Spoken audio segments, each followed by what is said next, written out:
Good evening, welcome back, and let's run through the requests. We've got quite a lot to do, so I hope I can cover those last 7, and that will be nice. Well, let's have a look at Shoprite. Solomon asked about Shoprite, and I've got the weekly chart here because remember, Shoprite is one of those counters that most people buy for the medium to long term. Yes, there is traders in the stock, but I mean, that's such a solid company. A lot of investors just buy it and they just hold it. And remember, look at this beautiful rally. I mean, can you believe that again, weekly chart here, 40-week moving average. This shows you this share treats, use this 40-week moving average quite well. I just want to show you there. I mean, I go back quite a while now, from 2019. Every time that this share bounces from the 40-week moving average, it's positive. Then it is for quite a long term, it's a negative move, then beautifully up. So this is the classic share for someone that says, yes, I want it in my portfolio, and the easiest thing to do is just wait for the 40-week moving average. But as we know, our human beings, we just say, no, we cannot wait, we want to buy it straight away. So Solomon, unfortunately, I think it's not the time to buy now, and the reason why I'm saying that, just have a look here. This share had a beautiful rally, of course. I mean, from May 2020, can you believe it? Well, July, from 98 Rand to 203 Rand in one go. But what I can tell you is that for me, straight away, the momentum is clearly to the upside. Look at that. Beautiful rally. It's in actual fact way above that support line. I never like that. In actual fact, I also don't like that it ran away from its 40-week moving average. But what I do see here, and I know you want to buy it, but I just want to say to you, maybe you must just be a little bit patient, because this is a developing of a rising wedge. Now, a rising wedge is a negative formation. And what did we do? We bounced at the top of this resistance line. I can actually draw that one so that I've got 3 pointers. Yeah, well, classic. They just broke above it. It turns around here. It's still early days for me. Personally, I will wait for this little line to turn into a resistance before I will say, yes, there is some momentum to the downside. I'm going to show you, and that will be that little low there. And there you are. That little low of a few weeks ago was 200 Rand and 55 cents. We can actually say it was 200 Rand.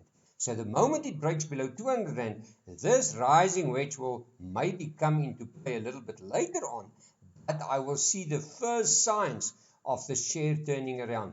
And that is the golden rule for a long-term investor. If you have a chart in front of you, first of all, say to yourself, is it above the 40-week moving average? Yes, it's positive.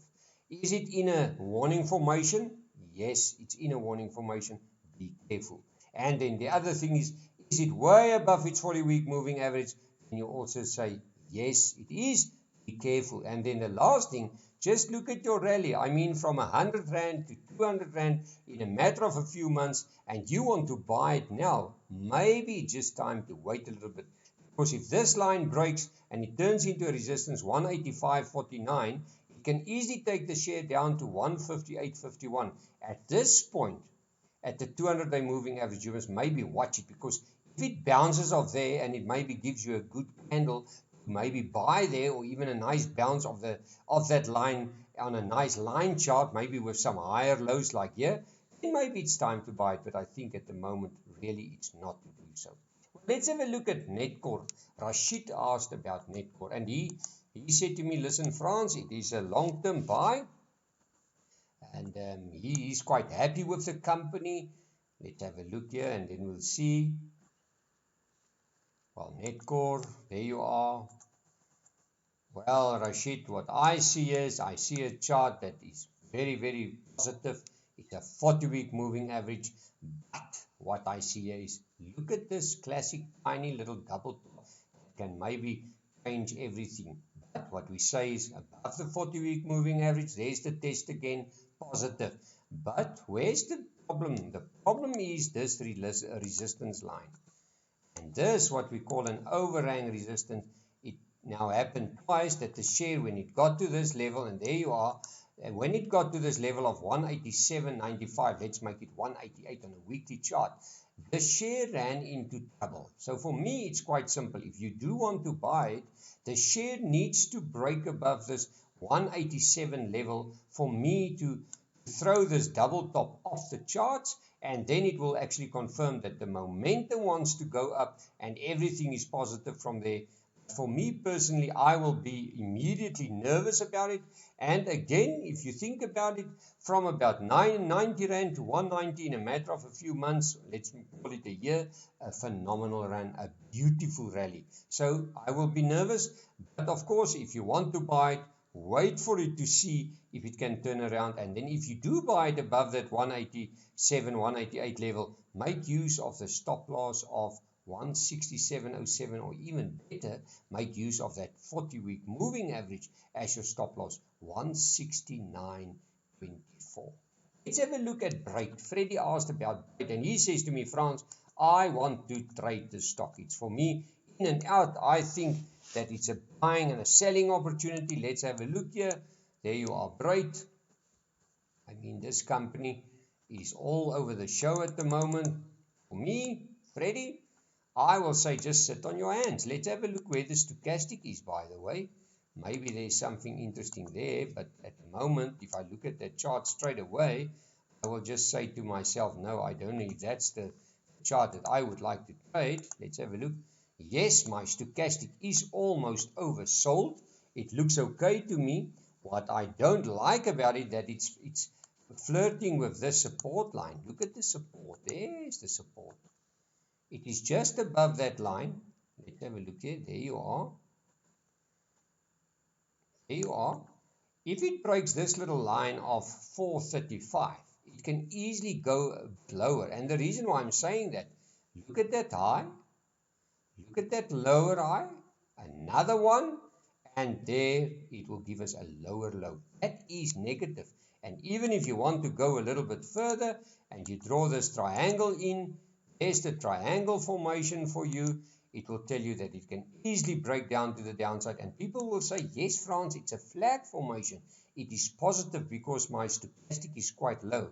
Then I will say, if it is a flag formation, please ask the share to go above 460. Because above 460, it will change the scenario. And then it can go higher. And then the flag formation can take the share up all the way back to that 5 Rand. But for the moment, I'm a little bit nervous because it's trying this to stay above the support line. Let's see. But if you do buy it above that 460, make use of that stop loss of 435. Well, let's have a look at Richemont. Susan asked about Richemont, and we all know that this is a top company. I mean, there's nothing wrong with this company. Flash with cash, and they've got some beautiful results the other day. But if I look at this chart, classic little chart here. Oh, they're very interesting, Susan. I'll show you now. There is the breakaway gap. Look at that beautiful, strong bullish candle, dragonfly doji, evening star. There you are, classic. Followed up with a bearish engulfing candle. And why I'm a little bit nervous is the following. There you are. It broke that little line there. Sorry, I just want to draw in that line there. There you are. Remember, this is one of those heavyweight counters in the market. While it is above, below 220.15, it can easily go a little bit lower. But what I must say to you, Susan, stochastic is nicely oversold. But I think maybe if you want to buy it, I don't know if you want to buy it, maybe this little gap is holding the key for us all. This little gap is between 209.98 and 206.99. If it gets to that and the stochastic is low and you see a nice reversal candle, then you can enter it. And by the way, we've got a wonderful course on our website on candles if you really want to refresh your mind or learn about candles. Let's have a look at Rand Merchant Bank, RMH. That is the old one that was unbundled. This is more of the property company now, RMH. And there's something interesting in this chart. And in actual fact, I want to show you on the weekly chart. That's maybe better that I show you there because that's where I picked it up the other day and I thought I can maybe share it with you guys. Let's have a look. I know this chart looks very, very, very, very boring. This is, of course, a line chart. And remember, the share was unbundled. So, yes, this big move to the downside. There you are. What do I see here? I see a 40-week moving average. It's turned into a support. I see a low, a higher low, another higher low, and this level. And I mean, this level was a little bit earlier. It was close to 150. It moves up. It's almost like an athlete that needs to perform a little bit better every time. But there's your level. Above this level of 167. I think the other day it was about 165. If it breaks above 167, what will happen? Just want to show you here.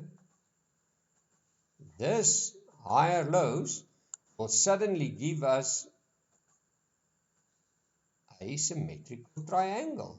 Now, a symmetrical triangle, usually what I've seen is after such a steep sell-off, yes, it can break to the downside, it can also break to the upside. And for me, while these higher lows are in place, I'm positive about the share. So yes, if you want to add above onto the share above 167, make use of 146 as your stop loss. And by the way, where can it go to? I think I've got time to do that quickly for you. And there you are. That little line can go up. I'm going to draw it in there. And if that symmetrical triangle play out to the top, it can take the share all the way up to 220. For me, beautiful chart, but stick to your stop loss there of 146. And of course, this is a long-term hold. I don't think this is for trading. This is a company that's restructured and they're working to change the company maybe into something else. But at the moment, the chart looks okay. Well, visit our website, www.fransdeklerk.com for more info, and we will chat again.